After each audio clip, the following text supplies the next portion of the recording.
Alrighty, so we're going to get started today. So today's POWTS chat is going to be divided into two sections.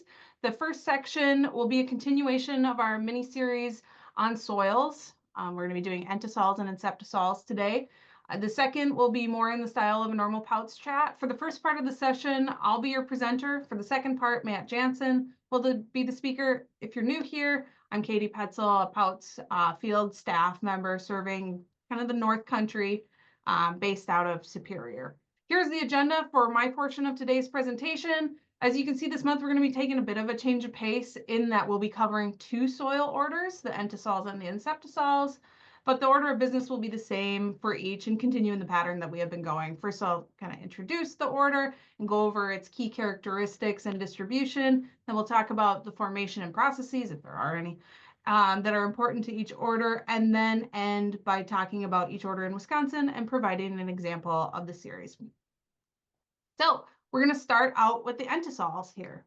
So I have a note on there, entosols, the soil's equivalent to the last kid picked in gym class, which is not to be mean to it, but it is kind of what it is, and you'll find out why as we go through. So entosols are characterized kind of by their lack of characteristics, in that they're the soil order of everything that does not fit into one of the other soil orders. So it's the last one picked if you're going through a key. They show little evidence of pedogenic development and are developed in unconsolidated parent material and usually lack any genetic horizons except for the A and possibly a BW, so a subsurface horizon that has some but not much development of color and structure. There are no diagnostic horizons associated with entosols, which you remember from past months, we talked a lot about diagnostic horizons, so that's why we can do two orders this month, is because there isn't as much to talk about. And when we look at a series name, the taxonomic class will end with ent.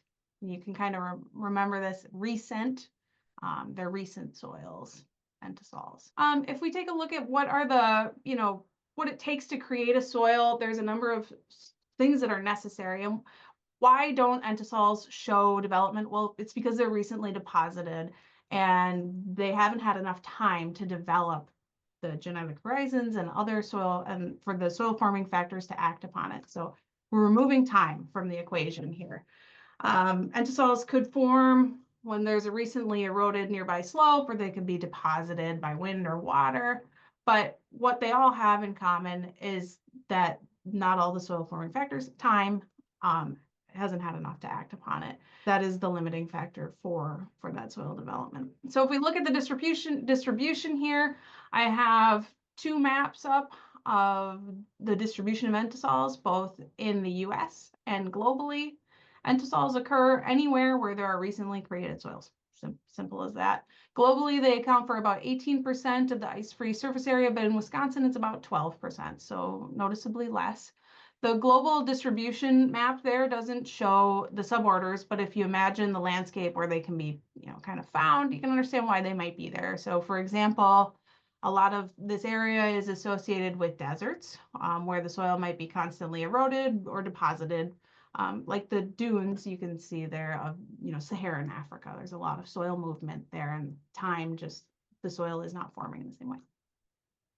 So if we look at the suborders, we can see globally that there are 5, all of which occur in the United States, but only 4 of which occur in Wisconsin.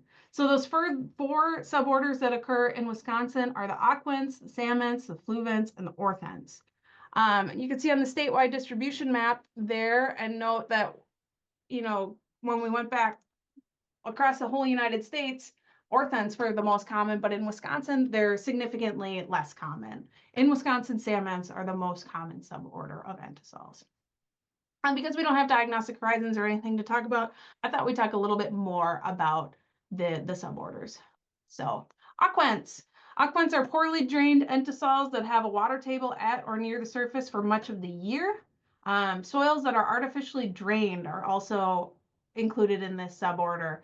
So they may not be currently saturated, but they were when they originally formed and were described. So a picture here of one in Wisconsin, you can see there's glade horizons, there's redox features, there's all kinds of things going on there. It's a wet soil. Flue vents are alluvial soils. So if we take a look just at the name there, flue as in flow, ent as an entisol, it's a soil that's forming in a kind of a flowing atmosphere. So they're recently deposited alluvial soils. Typically, we associate them with floodplains. But it could also be fans or deltas or other things along rivers and small streams, things like that. Some of the largest areas in the United States are on the floodplains along the Mississippi River, and same in Wisconsin. We see them in floodplains. They're frequently flooded unless they're protected by dams or levees, or the floodplain has become otherwise detached. So, humans have a tendency to straighten and channelize rivers, and the floodplain can be detached in that way. So you might not necessarily associate with that, but that's how they form. So within these soils, stratification is very normal, and the periodic deposition of new material limits the ability of the soil to move through the typical penogenic process. So we have a photo up here that's from somewhere in southwest Wisconsin. I don't know exactly where it is, but you can see the stratified layers as the flooding events come through on top of a buried A horizon. So this is a pretty normal profile for a floodplain soil. The most common suborder in Wisconsin is the Samment. So SAM meaning sand, and entisols. These are sandy entisols. The parent material is most often outwash or glacial lacustrine sands. Typically, but not always, they're well drained. And portions of these soils are heavily cropped throughout the state because they can be very, very fertile when there's a good management practice. But they need heavy irrigation and fertilization, as they're not, naturally going to be good crop soils, but they can become. They are cropped a deep A horizon, a much deeper A horizon than you would normally think can form. So we have two pictures up there, one of a soil series that is going to be our example series, the Plainfield series, and two, a picture of the beaches of Lake Superior. So those are salmons there. Orthents. Okay. Orthents are, I guess, if there was the last kid when we're doing, picking things, orthents would be the last of the last. So they are the true or common entisols. But what they truly are is they are entisols that do not fit the criteria of any other suborder. So if it doesn't meet any of the factors in the keys that we use, then it's an orthent. They primarily form on erosional surfaces where there's steep slopes, and they're typically shallow soils because the soils are being moved through erosion, or they're being truncated as they're moved from one area to another. There's just not enough time, because there is that movement, for these diagnostic horizons to form. They're relatively uncommon in Wisconsin because we just don't have the topography for it. But I have a map here. This is of State Highway 13 on the Amnicon River in Douglas County. It's one of the areas where I work that's mapped as an orthent. So you can see here when we overlay the contour map how steep this area is, and that's partially why these soils are forming the way that they are. So entisols in Wisconsin. They can be found all across the state, but the greatest densities are in the northwest sands and the central sands of Wisconsin. So that kind of, Burnett, Washburn, Douglas County area, and then down here. That's where the highest densities of them are. And a variety of different suborders. The example series, like I said earlier, is the Plainfield series. That's the one we're going to be talking about today. So there's two pictures of the Plainfield series. You can see how nondescript it is, I guess, but that's just the nature of an entisol. While very uncommon in my district, it's probably an old friend soil series, old reliable friend soil series of, people across much of the state. It covers about 600,000 acres across the state, and the soil series is described as forming in sandy drift on outwash plains, valley trains, glacial lake basins, stream terraces, et cetera, et cetera. The historic vegetation would have been mixed deciduous and coniferous forest. If we harken back to when we talked about the climactic zones of Wisconsin, it makes sense when you overlay that over where these soils form in Wisconsin. Here's the series description from NRCS of the Plainfield series. So how does that fit into the order of entisols? Well, the taxonomic class ends in ents. It is a eudiposammont. meaning that it is a sandy soil found in a humid region with year-round precipitation. And when we look at the horizons, we can see that there is an A horizon, and it is followed by BW horizons, meaning that there's a weak or almost indistinguishable amount of structure and some color change, but not a lot. And then the parent material, and the texture is sand. So that is that. This is supported by the lab data. This is from one of the typical POWTS. I want to say it was from Waushara County. But it shows that the soil is around 90% sand, you know, with little portions of silt, little portions of clay, but it's overwhelmingly sand. So that's all I have for entosols. So now we're going to move on to inceptosols, which are more developed than entosols, but not by much. All right, so a definition of key characteristics. So inceptosols exhibit minimal horizon development, but more than entosols. So it's not none, a little bit more. They're also recent soils, and they may have an ochre horizon and cambic horizon. The important soil forming processes for inceptosols are cambazolization, melanization, glaciation, biological enrichment, and depletion of base cations. Today, we're going to be talking about cambazolization because it's the one that fits this soil order the most. And the taxonomic class for that, when you look at that taxonomic description, it ends in EPS. So incept, you know, new, inception, things like that. Earlier, I talked a little bit about the keys to the soil orders. We can see here the very end of the abbreviated key to soil order. So we can see that number 11 out of 12 is the inceptosol. So it has to have a cambic, calcic, gypsic, blah, blah, blah, horizon within 1 meter of the surface, or a spodtic horizon within 2 meters of the surface, but those horizons cannot be big enough to meet any of the other criteria of the other soil orders above it. And then if a soil doesn't have that, then it's an entosol. So similar to inceptosol, similar to entosols, inceptosols are found anywhere in the world where there are relatively new soils. They're very, very common in northeast Minnesota and are associated with that till of the rainy and superior lobes there. If we look at the suborders, we'll see globally there are 6, all of which occur in the United States. 2 different mapping types here. They didn't include gelips, but there are very cold soils in Alaska. But only 2 of these occur in Wisconsin, so the aqueps and the UDEPs. Aqueps are inceptosols with a water table at or near the surface for much of the year, and UDEPs are inceptosols of humid climates that have precipitation year-round. Unlike entosols, we have a few characteristics that we can talk about for inceptosols, the first being the cambazolization process.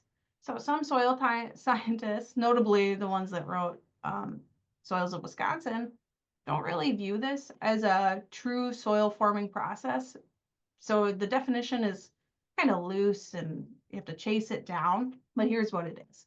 So cambazolization is the early stages of soil formation whereby the structure and color of parent material are altered sufficiently enough to create a BW horizon. That's the definition of that process. But unlike, you know, for example, podzolization, where there's chemical processes and very specific criteria, cambazolization just doesn't have that. But the result of that is a diagnostic subsurface horizon. And what we are using for inceptosols in Wisconsin is the cambic horizon. Because if we go back to what we said here, you know, there could be calcic or gypsic. Those don't occur in Wisconsin. So we want to talk about the cambic horizon. So by definition, by the NRCS, a cambic horizon is a subsurface horizon that has a texture that is very fine sand, loamy fine sand, or finer. It has some structure to it, and it meets the color requirements either of an aquic or a non-aquic condition, and those are written out there. In non-aquic conditions, there would be a higher chroma, a redder hue, or a higher clay content of the cambic horizon than an underlying horizon or the evidence of removal of carbonates. And it's designated by a BW. That's how we would designate that on a soil report. If it was an aquic condition, it would be BG. It's a clade. Another characteristic or part of the definition of the cambic horizon is that the properties do not meet the requirements of an argillic, spodic, or candic horizon. So it cannot be so much as to meet the other horizon definitions. And there is no cementation, and it's not brittle when moist, and it must be at least 15 centimeters in thickness. So that's the definition of the cambic horizon. When we talk about inceptisols, we're not only talking about the subsurface horizon, but also the surface horizon. So typically an inceptisol will have an ocric epipedon. So that's a surface horizon, and we use it to describe that A horizon of it. These are layers that are only slightly or moderately darkened by organic matter, and have and can also include any lighter colored alluvial horizons below that. So the A and the E can include both. That extends down to the first underlying diagnostic subsoil horizon, so our BW, possibly our cambic horizon. And the ocric epipedon, kind of in the vein of this entire presentation, is a surface horizon that fails to meet the definitions of any of the other 7 epipedons. So it's not enough to be a molic epipedon or anything, or histic or anything like that. Typically, they're lighter colored, lower organic matter content, and too thin, I guess, to meet the other epipedon definitions. The picture I have up there is of a soil from the United Arab Emirates that meets the technical definition of both the ocric and the cambic horizons. I had a surprising amount of difficulty finding good pictures of these soils. I don't know if it's because they're not very interesting to take pictures of. That's what I'm going to say it is. Or I'm just bad at searching for them, but it was surprisingly difficult to find pictures for this presentation. All right, so inceptisols in Wisconsin. Inceptisols in Wisconsin are found throughout the state without there's not a singular area where they are found at a much higher density really than anywhere else. I mean, there's some areas, but not super high. Across the state, it's not a super common order, and they only cover about 4% of the state. So the example series that I'm going to talk about today is the Mosinee series. So the Mosinee series might be the most abundant inceptisol by acres in Wisconsin. I'm not sure, but it's pretty abundant. But unfortunately, I don't have a picture of it, nor could I find one online. I tried really hard to find a picture of an inceptisol in Wisconsin, and I just failed. So what do you do? But anyway, if anyone has a picture, they can feel free to email it to me, and I will swap out this graphic for the saved version of this presentation with pleasure. So, but if we take a look at the diagram there, we can see that the Mosinee series has an AP horizon. It's often under cultivation, and has BW horizons, and then something slightly different, I guess, than what we see for other series is that it has a designation there of R. So R meaning regolith, or the bedrock. And for the Mosinee series, we kind of, I mean, I don't work in this area, but I would assume a lot of this is rotten granite is what we're seeing for the bedrock here. So while it is, possibly the most abundant inceptisol by total acres, it is confined to one area in the state. And maybe you can guess by the name of the soil series where that might be. I don't know. The name's Mosinee, so if that's a giveaway, maybe it is. Covers about 42,500 acres. The soil series, by definition, contains both ocric and cambic horizons, and the depth to the lithic context, so to that bedrock, is about 3.5 feet. Of course, that varies from place to place, but about 3.5 feet is what you've got there in terms of actual soil before hitting the bedrock. The historic vegetation would have been mixed deciduous and coniferous forest, but it's probably heavily cropped at this point, or used for pine tree cultivation or something like that. So if we look here at the series description and then highlight what makes it an inceptisol, we can see that the taxonomic class ends in eudeps, meaning that it is a inceptisol that is formed in a humid climate. It has an ocric epipedon. You can see down at the bottom of the screen there, the diagnostic horizons and features. It has an ocric epipedon, which would be the AP horizon from 0 to 7 inches. So it's not too thick, it's not too dark, and it's not too fertile to be anything else, but it is, and it has a cambic horizon. So, or has multiple cambic horizons from 7 to 42 inches. So you can see that designated by the BW horizons, and they're of gravelly sandy loam. So they meet the technical definition of a cambic horizon. And then at 42 inches there, we see that fractured in place, fine-grained igneous or metamorphic rock, but it's typically granite. Anyway, so that is all that I have. I know in previous months we have taken about a half an hour to get through one, but we did 2 in 25 minutes. So I guess that shows the level of complexity of entasols and inceptisols, but in order to be able to identify them, you have to identify all the others because they're, I guess, a order of last choice. Anyway, if there are any questions, feel free to ask. Otherwise, I am going to hand it over to Matt. All right, thank you, Katie, for showing us some boring soils. Yeah, The last big kids on the yard. So yes. yeah. All right. So after our soils portion of the POWTS chat, we're going to do a few other things here. Give you some updates that we've been putting together for the rest of the industry. And I know some of you, if you went to WARA, you're going to see some of the same stuff in here. And then just haven't had a whole lot of questions come in, but a few questions that I thought I would share with everybody. So, first thing we want to talk about is sort of the year in review. And I know it's already February, and you said, well, why don't you do the year in review in December? Well, part of it has to deal with our audit process. Is that when we go through and do our audits of the counties, they have to be able to, well, one, we have to be done with the year. Two, they have to be able to close their books and get their stuff done, their reporting, and then we send out our audit information to them um, and get that received back in so we can determine, collate everything. So it does take a little bit of time. I know every year I get some questions, right away as soon as January hits. Where are the numbers from last year? And we don't know because we hadn't sent stuff out yet. But anyway, now we've got all the information in. We asked the counties to return everything by the beginning of February, and so now I've had time to sort of compile our audit information.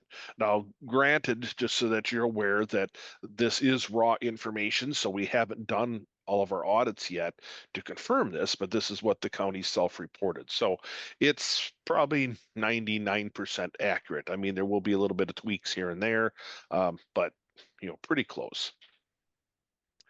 So the first thing I wanted to mention, but plan reviewers, that is part of what we've been doing here.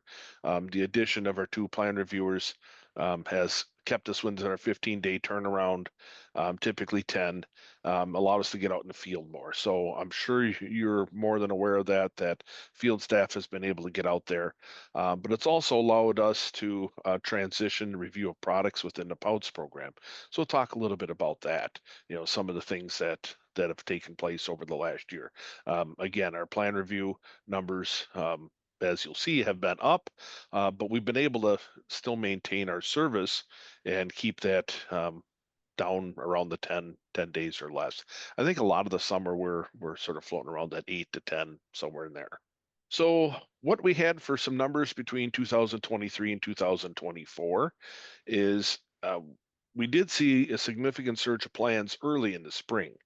So if you look at the, I don't have labeled there. Well, there they are. They list the year on it too. But the top graph there is 2023. The bottom graph is 2024. And you can see already in March of 2024, we did 309 plans compared to March of 2023, we only did 182. So we had a huge slug of plans come in early. Made us a little bit nervous because we're thinking, well, if we're, um, seeing an extra 120 plans in March, what's the rest of the year going to look like? Are we really going to be swamped or not? But the nice thing is that because we had that surge of plans a little bit earlier in the year, we're able to handle it and stay on top of them and keep going. But if you notice, like in 2023, we had a busy June. July was down because I believe we had some farm tech, and then we had a big surge in August and another big surge in October. And why we had those big surges um, were because we had some overtime that was granted to us.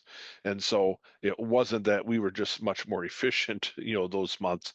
It's that, with the overtime that we were given, we had a lot of extra hours that were put in, and that's why you saw those months have those big surges and that we're able to handle it.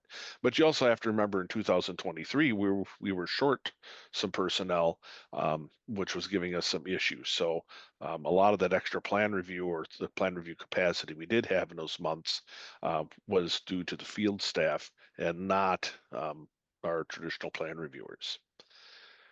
So again, by looking at 2024, you can see that it's been a little bit more even.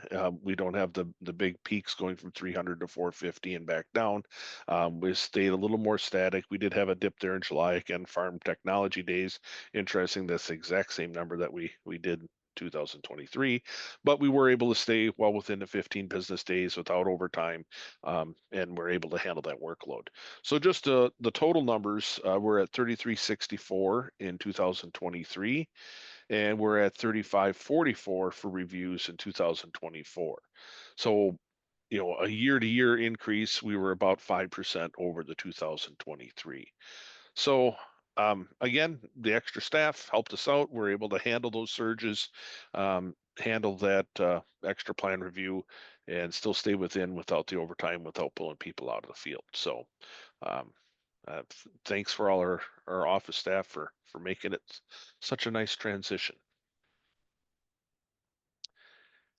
Also, a little bit of comparison between 23 and 24 is interpretive determination reports. So I've only been tracking this for 2 years.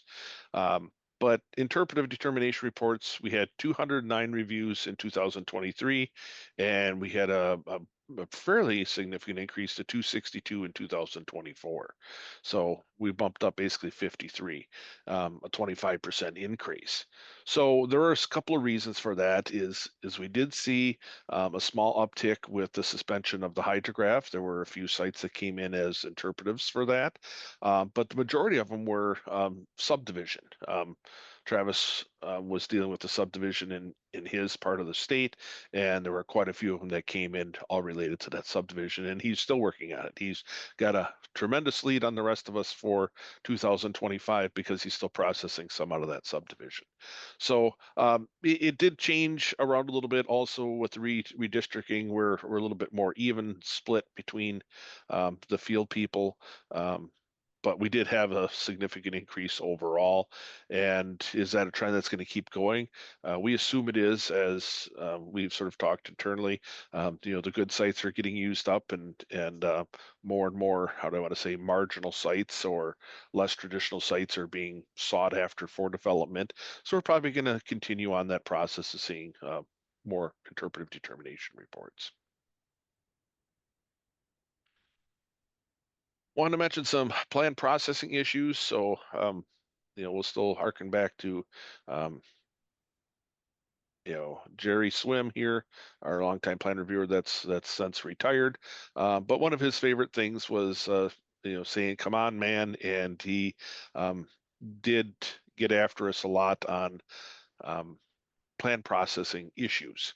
So top reasons for holds that we've been seeing, the usual suspects. I mean, they don't go away. They probably haven't changed in 25, 30 years. But simple things like missing information. Things just don't come in with that, forget to attach a soil test.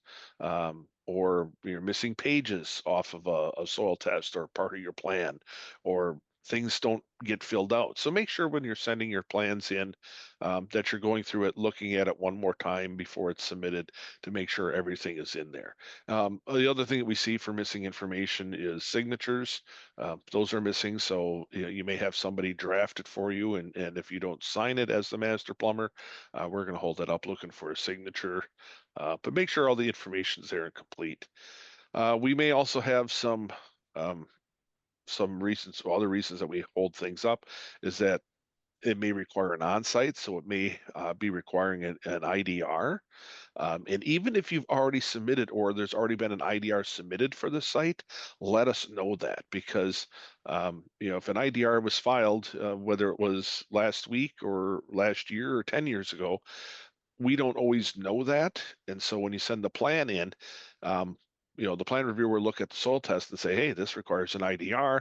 Then we have to contact you and you say, oh, there's already one on the site. And we'll say, well, where is it? And then you have to send a copy to us so we can either a copy for us to review or where we can find that. And so it takes time. So if you know that there's an IDR that's already been filed on it, or one needs to be filed, tell us, hey, I just sent this in with the IDR. You're going to have to find it and match it up, or here's the approval from last year. It just helps save time for us. And then also some fill sites. If you have sites that have fill, a lot of times we're going to be going out to the site to verify it, see what's going on with that site. So just be aware if you send it in, they're probably going to get put on hold if we don't have the knowledge of what's going on with that fill site or if an IDR is required. Also, petitions. When those are coming in, we're seeing issues. The most common one is no equivalence. So any petition that does come in, we need to see some kind of equivalence. So it's not necessarily that we won't grant it, but we have to know what your equivalence is going to be. Just because you can't make the setback and it's saying, hey, the tank's too close to the building, what's your equivalence? Well, we have to put it there because I have no other place to go, isn't an equivalence. So we need to show the equivalence to the code. So the equivalence to the code is that we're not going to have damage to the building and we're not going to have damage to the tank. So you're going to have to demonstrate to say, hey, we're not going to have any damage to the tank because we're just on it's a pole building and it's just gravel slab, or the foundations are down deeper than the tank, or something that's going on so that you can demonstrate that the equivalence of the code is still being met. And then holding tanks, and I'll sort of tie this in, holding tanks or not state review, and I probably should have put on here also the sort of the high strength waste. If we get high strength waste or industrial waste, things that are coming in that may require DNR concurrence or may have something else that needs to be done to deal with them. But just be aware, I mean, when you're going through your plans and you're sending them in, take a look over, make sure we've got all the information and there's not something that we're missing or going to hold up your plan. So help speed everything along. Nothing gums up the works more than putting plans on hold because we sort of had to review them to start with. They get put on hold. And then when we have to come back to it, we have to make time to sort of fit them in once information becomes available. Want to mention products. Majority of products now are, well, the products are all being reviewed now internally. Josh is handling the majority of that. So he's been doing our plan review or our product review. And the idea is to do it within the POWTS program so that we have a better handle on what's being approved and also make sure that it's more uniform across types. So we can concentrate just on the POWTS products where previous reviewers for products were doing a wide array of different kinds of products other than POWTS also. So it helps us focus in and I think do a better job at it. Majority of the products that come in are renewals. So it may just be a tank manufacturer and they've run their 5-year term and they're just looking for renewal. But we do have some new ones that are coming in. Majority of them, as you can see on the graph, are eventually approved. There are a few that are denied. They just don't provide us enough information for us to um, make our approval, or they don't like what our approval is going to be for, so they'll either withdraw it or we'll deny it and say we're not going to give you credit for what you're asking for. And those typically are the ones that are more of like the pre-treatment or claiming some kind of treatment as opposed to just a tank. But anyway, we're doing those internally now, and it seems to be working fairly well. Josh has doing a good job keeping on top of that. But I just wanted to mention some of the products, and some of these you've already seen in the POWTS chat before, but just some of the recent products that we've had. And it's not an inclusive list. There's others out there, but just wanted to mention that some of the the major things that have happened recently. Elgin GSF, the mound and in-ground component manuals were revised in 2024. And so the mound's essentially the same, but the in-ground changes from 12 inches to only 6 inches of sand is required of the component. So just be aware that there are some changes. And so again, when you're submitting plans, make sure you're using the revised component manual. You're not using a component manual that's expired. Make sure you're looking at the products and what their stipulations are so that you're using them correctly. Then we have Aerofin. This was approved in September of 24. Both mound and in-ground component manuals for it. So this is sort of instead of being a sort of a horizontal kind of product, these are sort of more vertical, and then there's sand that's filled in between them and around them. But it's a passive pretreatment similar to the LG GSF and Geomat that we're sort of familiar with. It does require 12 inches of sand below the unit. So there is some sand infilling and then sand down below. But they sort of feed, it's sort of hard to see, but the plastic on the end, there's sort of a manifold feeds in, goes down these vertical, well, fins, basically. And then the wastewater goes out into the sand and then percolates down into the natural soil. And then the last product I want to mention is Alpha MBBR, moving bed biofilm reactor. And they have a couple different variations of it: Alpha Max, Alpha Flex, Alpha Nitro, and Alpha Hydro. This unit was approved in January of 2025. Does treat wastewater effluent to standards, but does not receive a vertical separation credit. So you get to use the higher loading rates in the table, but you don't get the vertical separation. And I believe next month we're going to have a representative come in and talk to you about this. If you're interested more about this new product, they're going to come in and talk to you about it. And the close-up screen here is actually these particles. So these sort of float around in a tank, and this is where that's why it's called the moving reactor, is that these float around in the tank and the biofilm collects on them, and that's where the treatment takes place. But another one that's going to get you some credit, get you some downsizing credit by doing the effluent too. You can learn more about it next month. D boxes, just wanted to mention these in here. We've been seeing more and more issues with D boxes. They don't require a product approval, um, but they should be registered. I mean, you should have some kind of registration on them, NSF or something like that. Not a 5-gallon pail from Home Depot with a hole drilled in it. We should be installing these on concrete or gravel pads to prevent settling. Typically that's not done, and you should have some kind of speed leveler or something inside to adjust or control the flow. So a lot of the issues that we're seeing here is that we're seeing some. I just had one. Somebody said that it was buried 7 foot deep.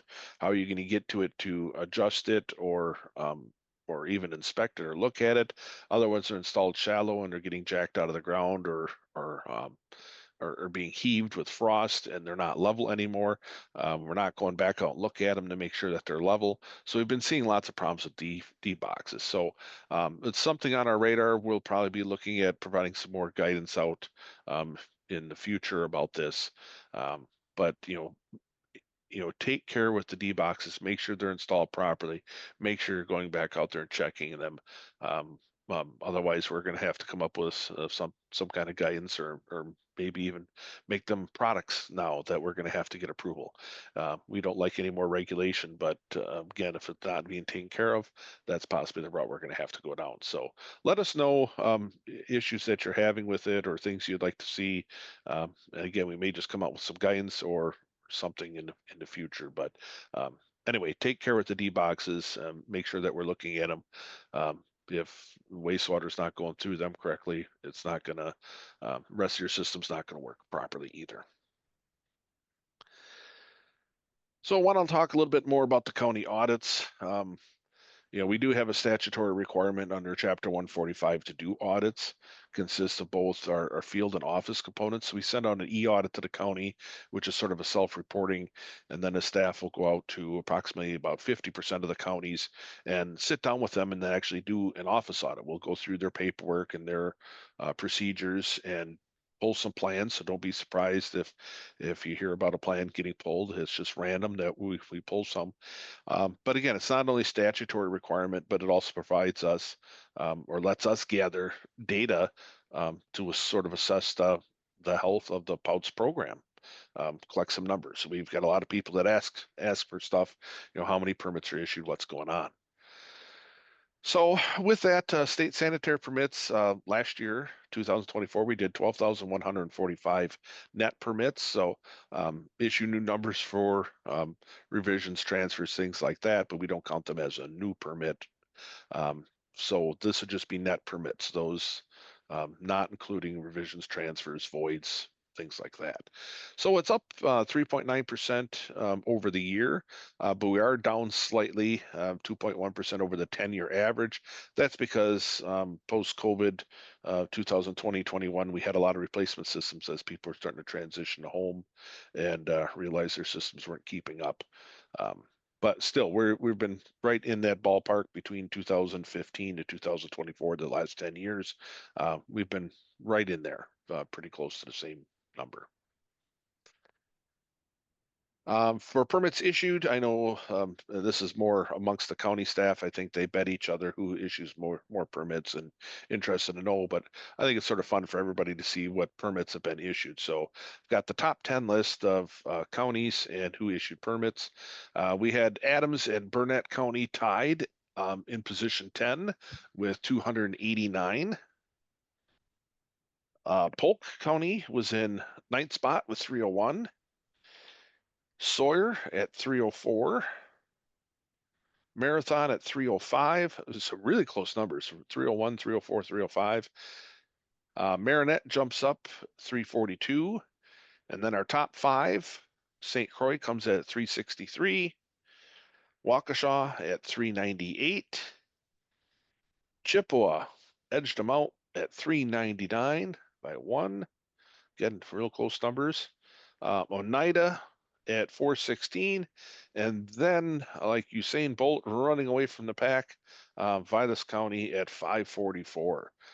They've had some big turnover. I think they've been, they said they were dealing with some things like VRBOs that were being upgraded, things like that. So, pretty big number from Vilas County. So they really ran away from the pack this year.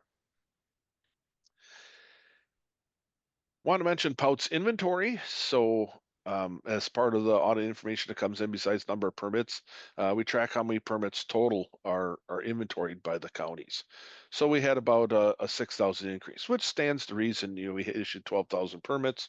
We're going to have about half of that, give or take, every year is going to be new systems, and we may subtract some off where they're no longer a system there, or they're connected to city sewer or something like that.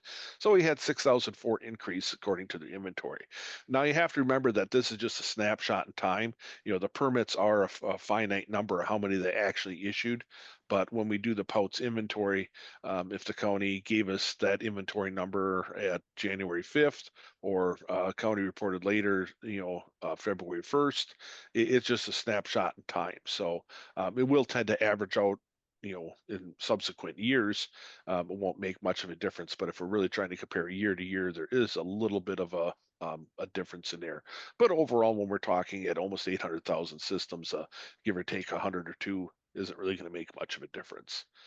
Now, I know some of you may look at the beginning of this, and I probably should just take it off there, but from 2008 to 2012, that's when we were just starting our inventory, or we're in the middle of the inventory. And so some counties hadn't reported the inventory. I believe in 2011, we had a couple counties that had overestimated how many systems they had in 2010. And when they actually ran the numbers, they found out they didn't have as many as they thought. But the reason we did significant increases from 2008 to 2012 is not all counties had reported how many systems they had in their inventory. But as you can see from then forward, we've been just making sort of a slow climb higher and higher towards that 800,000 mark. But yeah, pretty significant 800,000 systems in a state, about a third of the population's on POWTS.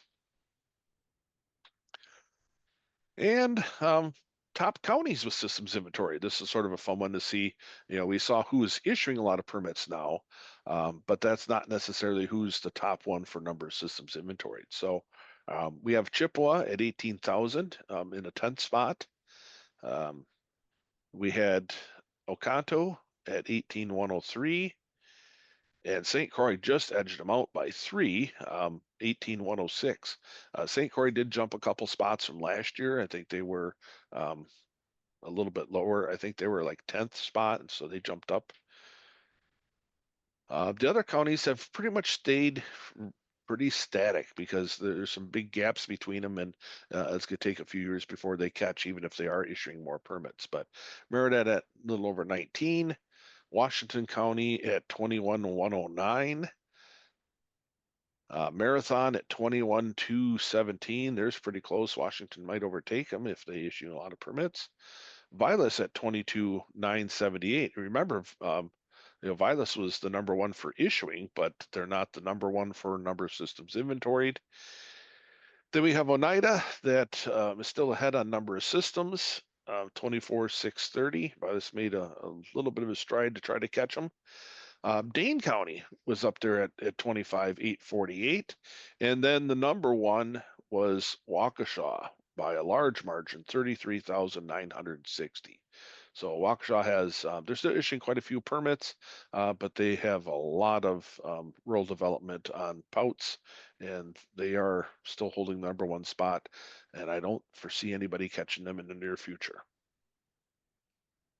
But just sort of an interesting how many systems are inventoried as opposed to permits.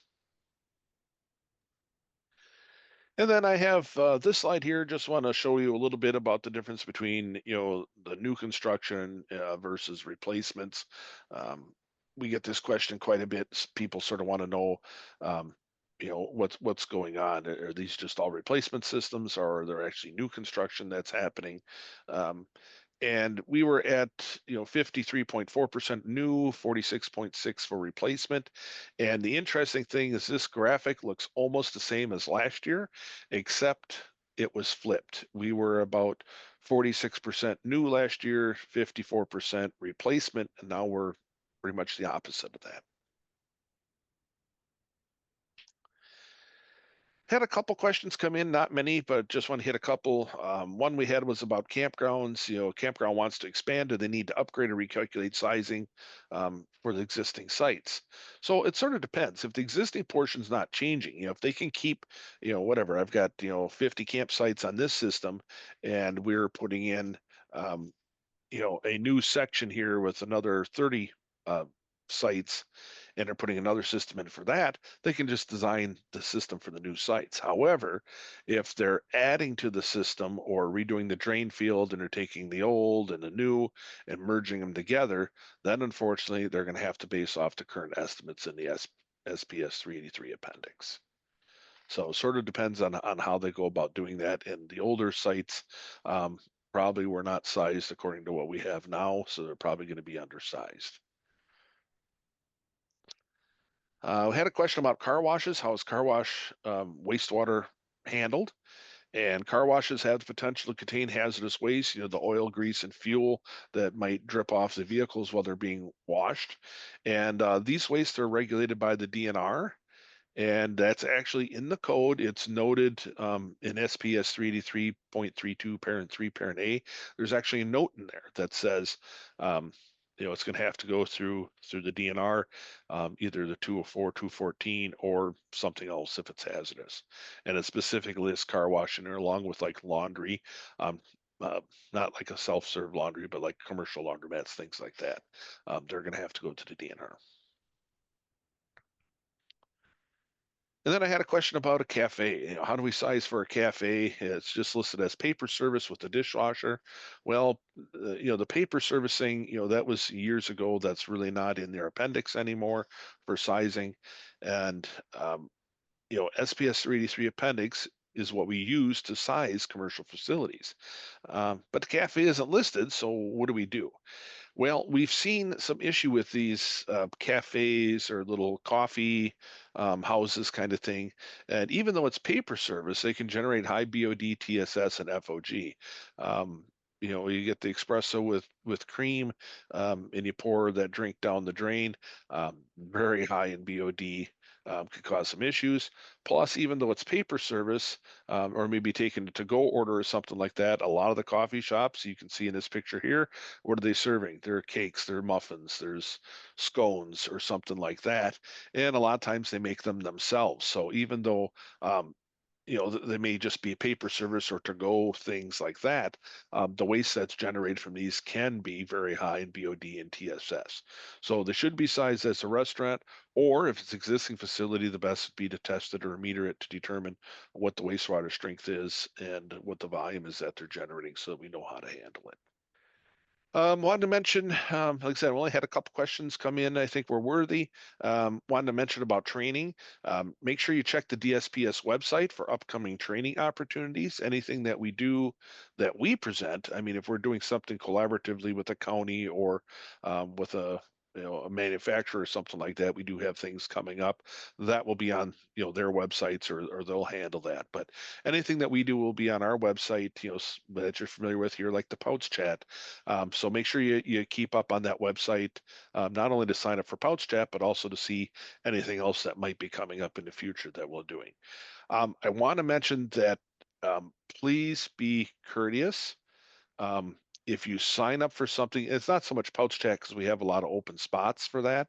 But if you sign up for a training, a lot of them we only have a limited number of spots. And I understand that things will happen. You may not be able to attend an event for various reasons. You just get busy at work, or you're sick, or whatever. Things happen. We understand that. But if you can't attend the event, make sure you let us know, because we have others that are waiting for that spot. We did put on recently a training for design class, and we had a significant number of people that were no-shows for that, and that took valuable spots that others could have hopefully been registering for so we could fill it and give them an opportunity to be there. We do have limits on some of our training because we're going to have breakout sessions, other things like that. And in this group, we're sort of just listening. That's one. But when we have training that we're trying to be more interactive, we can't really do that if we have 100 or 200 people signed up. We need to keep it smaller groups. And then again, if people aren't showing up, that takes a spot away from somebody that could have used that. So with that training, again, we just did a design class. We're going to do another design class, the part 2, and we're going to present that on March 5th. So it'll be the same format as the one that we did, I believe that was January 30th. We're going to have 2 different classes, so you have to register for each if you want to attend them.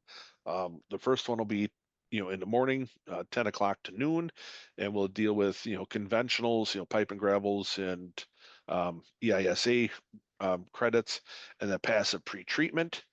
And then in the afternoon, we will do walk you through a mound and pressure design. Again, classes are limited to 50 participants because we want to have opportunity for people to ask questions and not get bogged down with too many people in there where it's not going to be useful, or a good learning environment. And we will probably hopefully post at the end of this week. As I've said, we've got other training, some soil classes that are coming up, which again, if you can't attend the soil training and if you signed up for it and you're not going to be able to attend, let us know. We've got some people that are on a waiting list that would like to get into it. But anyway, hopefully, depending on if we got time amongst our other training, we can get that posted later this week, and then be on the lookout. You can sign up for that. And that's it. So that is the end of what we have for Pouch Chat in February.